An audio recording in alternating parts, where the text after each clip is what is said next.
ఎవరు అంటే తిరుపతికి సంబంధించి ఉన్న గుడులు అన్నిటికీ జైవ వీరబ్రహ్మం గారు.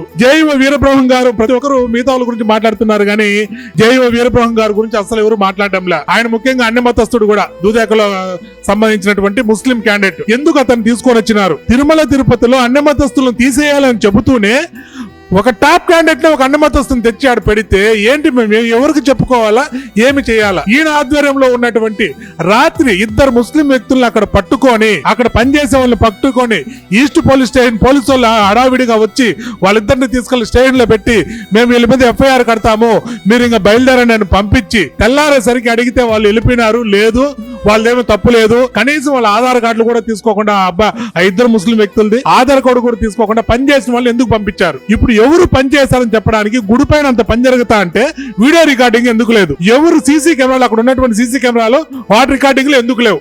వీటి అన్నిటిని చూస్తూ ఉంటే జైవ వీరబ్రహ్మం గారితో పాటు అప్పుడు ఉన్నటువంటి సెక్యులర్లు లేకపోతే సనాతన ధర్మాన్ని నాశనం చేయాలనుకునే ఏదో బుద్ధి కలిగినటువంటి వారందరినీ కూడా బయట పెట్టాలని మేము ప్రాధాయపడుతున్నాం. ఇది ఖచ్చితంగా అందులోను బ్రహ్మకుమారి డివోటీ ఆయన నోటితోనే చెప్పాడు. ఎవరు జైవ వీరబ్రహ్మం గారు బ్రహ్మకుమారి డివోటీ అంటే ఆయన హిందూ కాదు, ముస్లిం కాదు, క్రిస్టియన్ కాదు, బ్రహ్మకుమారి డివోటీ. బ్రహ్మకుమారి ఎవరు అంటే హిందువులు నాశనం అవ్వాలని కోరుకునే ఒక సంస్థ. అయ్యా, ఒక చిన్న ఉద్యోగానికి ఎవరికన్నా అపాయింట్మెంట్ ఇవ్వాలంటే పోలీస్ ఎంక్వైరీ, ఆ ఎంక్వైరీ, ఈ ఎంక్వైరీ అని పోలీస్ క్లియరెన్స్ తెచ్చుకోమంటారు.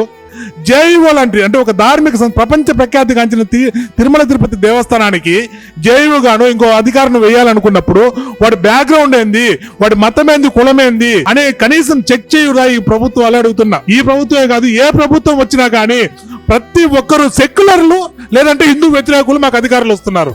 ఏమి కర్మ ఇది? భారతదేశంలో హిందువుగా పుట్టినటువంటి ఒక ఐఏఎస్ ఐపీఎస్ లేడా?